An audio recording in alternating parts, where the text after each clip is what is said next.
Hello, wonderful interpreters. Thank you again for tuning in and watching this video.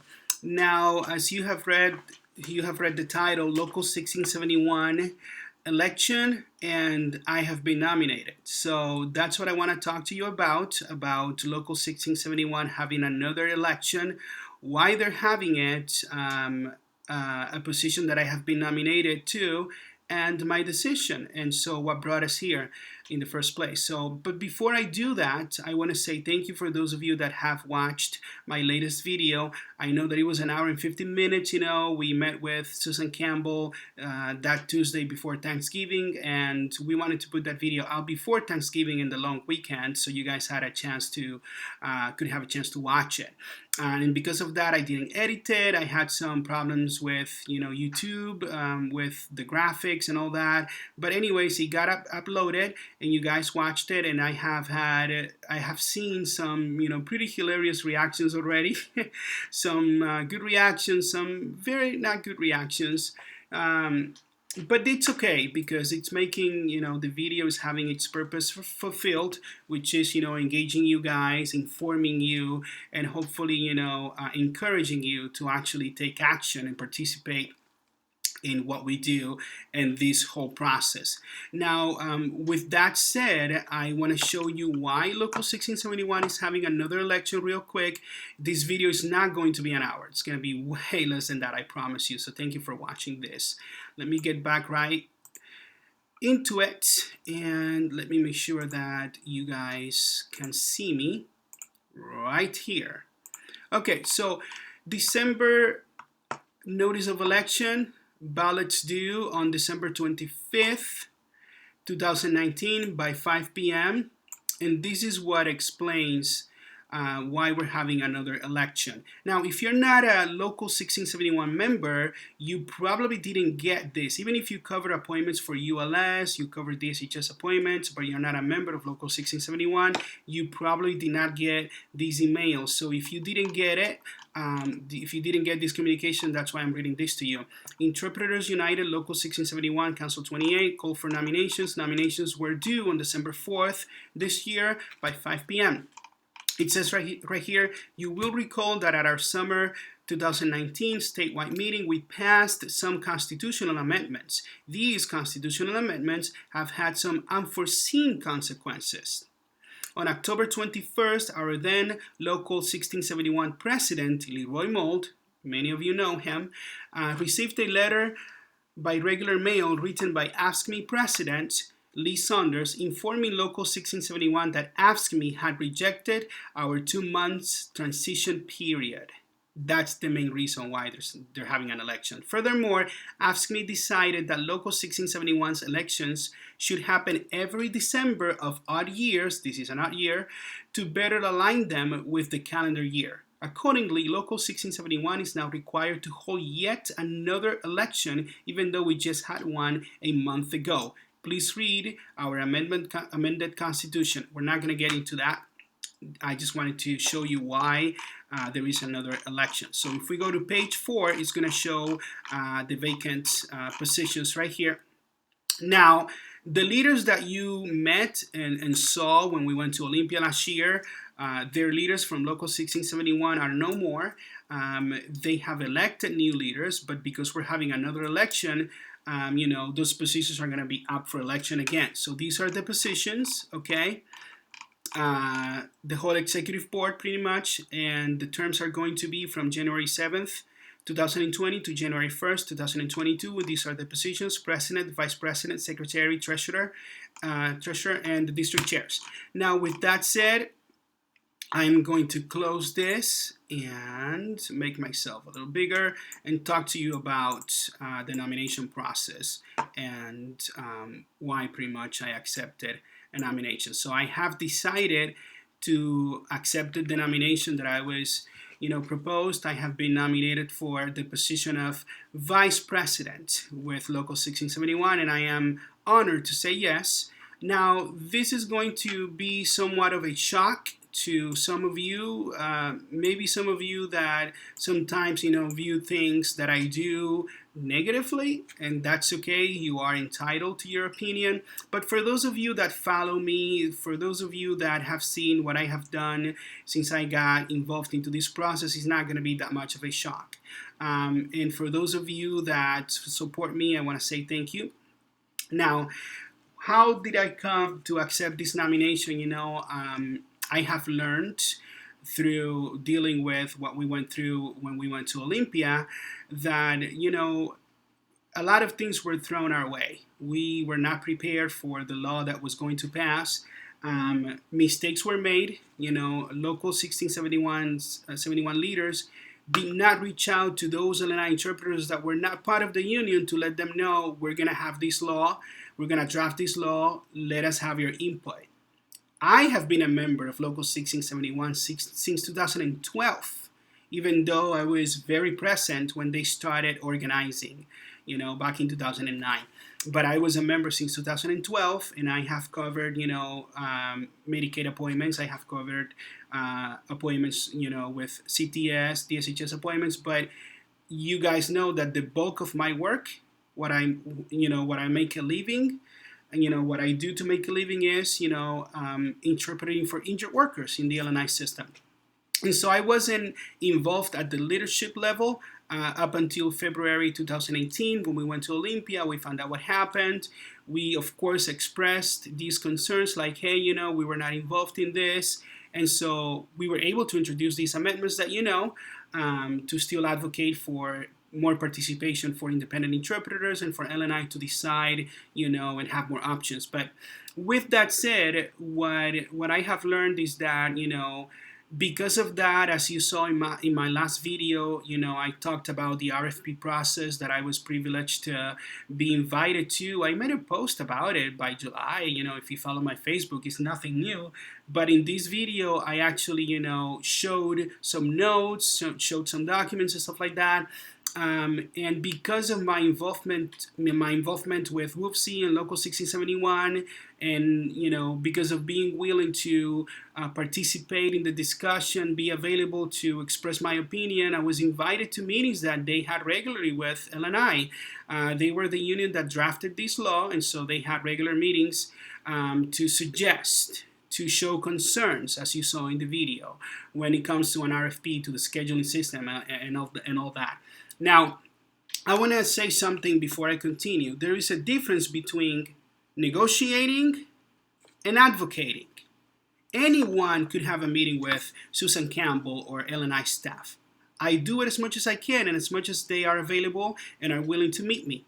I could advocate for myself as an independent interpreter to suggest things that could further our interests as independent interpreters, right? I could suggest things and advocate. And in terms of benefits, these things that would benefit me would benefit most LNI interpreters, right? But that doesn't mean that I am negotiating for all of you guys. That doesn't mean that I am actually making legal decisions and, plotting with LNI staff because I have this position. No, it doesn't work that way. To negotiate, if you don't know, we have to have a union that has, a collective bargaining agreement, and that it's legally the union that represents LNI interpreters because this union has won an election. And so Local 1671 is not that union, but it did pass this law and therefore has, the privilege to make recommendations and all that. Ultimately, Susan Campbell and the staff at LNI in charge of these decisions are going to do whatever is best for LNI and what they think is best for their system, the injured workers, the interpreters. And they could listen to our suggestions and they could implement some of them or not. Now, with that said, I don't want you to get it twisted because I've heard rumors and stuff like that. I don't work for LNI. I don't make decisions. I advocate for myself as everybody has the chance to. So please, understand that. Alrighty. So with that said, I did accept the position for vice president, and so what I have learned is that Wfse is a big family. As you know, I have been helping them organize LNI interpreters since March last year. We do not have a union yet because of many, curveballs thrown in our way. Interpreters not renewing their certifications, the continuing education problem. Many interpreters losing their certifications. The whole process is being convoluted, but those efforts are going to be resumed again starting, I think, January this coming year, and I'm going to be helping as much as I can as well. The same as before, maybe more. Now, before I get into more about this video and what I propose and what I want to do if I get elected, I want to show you something from the Interpreters United website. And so what I'm going to do is show you this, okay? Local 1671 leadership. Interpreters United is a Washington State 501c5 nonprofit organization run by interpreters who volunteer to serve our fellow interpreters. So there you go. I just wanted to read that to you. You see right here, interpreters who volunteer to serve our fellow interpreters, because you have heard things in the past like, oh my goodness, Juan is just trying to form a union and the interpreters with him because Juan is being offered $80,000, $100,000, and he's gonna have this position and these perks and these benefits and this and that. Well, I'm sorry, I'm sorry you feel that way, but it's just very far from reality. And I do not like to just talk. I like to back it up, and those are the facts. If you read Wfse's constitution, those positions are voluntary. They stated in their website, if I get elected as a vice president, it's going to be a volunteer, way of doing things. I'm going to be a volunteer. So there you go. I just wanted to get that out of the way before I continue with this video. Now, with that said, what I have learned is that I am better positioned to influence and have an opinion and to better, to better effect, to have a better, idea, and not only that, but to better position myself to have an impact. That's the word that I was looking for. To have a better impact if I am involved in the negotiations. I don't want to go through what we went through last year again, of not knowing that a law could affect my way of living, my wages, and not having a say about it. Now, mistakes were made from their part, yes. Those leaders probably made a mistake not letting us know, to those that were not members of the union, to those that were union members like me, but didn't communicate properly, yes, of course. But if I am not involved, that's also my fault. So that's why I'm doing this. I want to be there. I want to bring the perspective that I have as an LNI interpreter. I want to show appreciation to the process. I want to be a voice for those LNI interpreters that are union members, and for those that a lot of you that are not union members, for you guys to have a voice too. Even if you don't vote for me, but, as a fellow LNI interpreter, my concerns, are your concerns, and those can be addressed if I am at the leadership position. So, things that I want to do if I win this election, this vice presidential position is, I have been an interpreter since 2008. Since then, I have been working, covering the SHS appointments, but mainly injured workers, LNI system. And because I was an injured worker before this, most of you don't know this, I used to be a carpet layer before being an interpreter, and I was helped and became an interpreter. I do have this perspective with the LNI system, and I bring that into my help with interpretation for injured workers. I could relate better to them, like a lot of you. And so, I want to bring that perspective to the union and the decision making. Professional development is also something that concerns me when it comes to, interpreters. I want to make sure that what happened, this year with DSHS and many interpreters losing their certification, it doesn't happen again. I want to promote better communication between DSHS and interpreters. I want to promote better education and more opportunities for continuing education and to further our skills, because as interpreters, we have to be educated. We have to, improve ourselves, make ourselves better so we could serve better those injured workers. I want to promote more funding for DSHS because, as you saw in my last video, even Susan Campbell was making a reference to DSHS only having a staff of like 2 or 3 people. And so they need more funding. They need more resources. These tests they have been offering, they haven't changed much for the last, X amount of years. And so it needs to be better. This needs to be more competitive. If we want better pay, if we want more respect, we have to elevate ourselves in a different way. Now, this elevation, this education, this improving of our skills also should be at a happy medium level. We have to meet that happy place where it's not going to be a burden for the interpreter to get this education at the same time. But it needs to happen. I fully support, the mission of Local 1671. This is a union that back in 2009, when they were organizing and forming, the broker system was there. They eliminated the broker system, Hope Link Paratransit. Interpreters were getting paid what? 18, 19 bucks an hour, and they had 2-3 middlemen, so they eliminated that. Granted, the scheduling system is sort of a middleman, which takes 7 to 10%, I think 7% of what HCA pays for interpretation hour. But at the same time, many interpreters that were making 18, 20 bucks an hour now are making, more. For example, now we're making $41 an hour in the DSHS system, but by July 1st, 2020, interpreters are going to be making $42.20 covering HCA appointments. So, that's one of the things that, they did. Now, I want to bring the perspective from the LNI system that if we organize LNI interpreters, we should improve upon what we have and not lose some of what we have. So some things could be better with Local 1671, especially, I want to promote better negotiation. I want to, promote keeping our blocked appointments and not getting dropped to probably less than what we should make, right? I want to promote keeping our mileage because it should be available for us, right? I want to promote better bargaining practices. What do I mean by that? I'm not going to get into, the collective bargaining agreement from Local 1671. There's a lot of things that we could say about that, but what I want to say is this.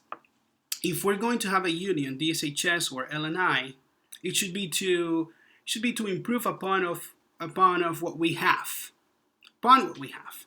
It should be to make my life better as an interpreter so I could be better for the patient and to improve my quality of life. Right? So I understand that in negotiations, concessions have to be made, but call me naive or whatever, but I think, if I go with the mentality of conceding right away, I'm going to lose a lot.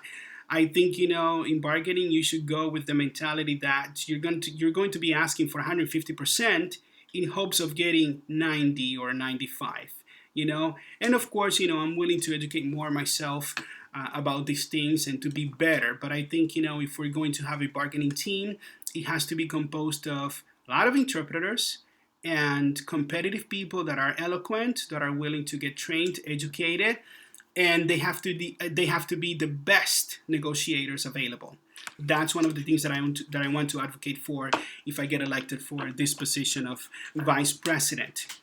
I also want to make our leaders more accountable at the council level and at the local level. So I think, Wfse, things have changed since Janus versus AFSCME. Now membership is it's voluntarily, so you do not have to belong to a union if you don't want to. But at the same time, I believe in the mission that we have as a union. Together we're better. We're better, having a union that represents us than just fighting by ourselves. It doesn't make any sense. But at the same time, I think our leaders at the council level need to recognize that, they have to work more, and they have to not just work more, but make it more appealing to everybody to belong to the union by showing more transparency, by showing appreciation not only because of our union dues, but our effort, our struggle, what we need, listening more, and making the process more inclusive. And when I talk about making the process more inclusive, I'm thinking about communicating better. So these things that happened last year don't happen again to anybody. So everybody gets informed and gets notifications, but also having access to leaders in ways other than the official channels. And I'm talking about technology like video technology, YouTube, Facebook, social media. Now, I know that maybe some of these means of communication may be, somewhat limited because of constitutional laws within Wfse Local 1671.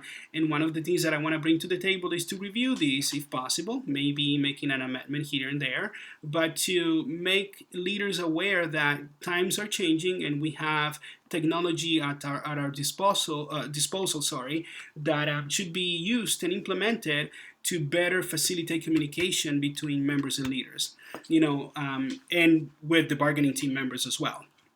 So, with that said, my main goal also with this is to bring that perspective as an LNI interpreter and to be a voice for those LNI interpreters that are not union members. Hopefully they could become union members because I think we're better together. I think we're better the more we join the union, the more we get involved into the process. I think, making ourselves available, including ourselves in the process is what's going to give us a voice, is what's going to give us, a seat at the table. And that's what I want for me, for you. I would be honored if you vote for me. You don't have to, I'm not, coercing you into that. It's something that you do voluntarily.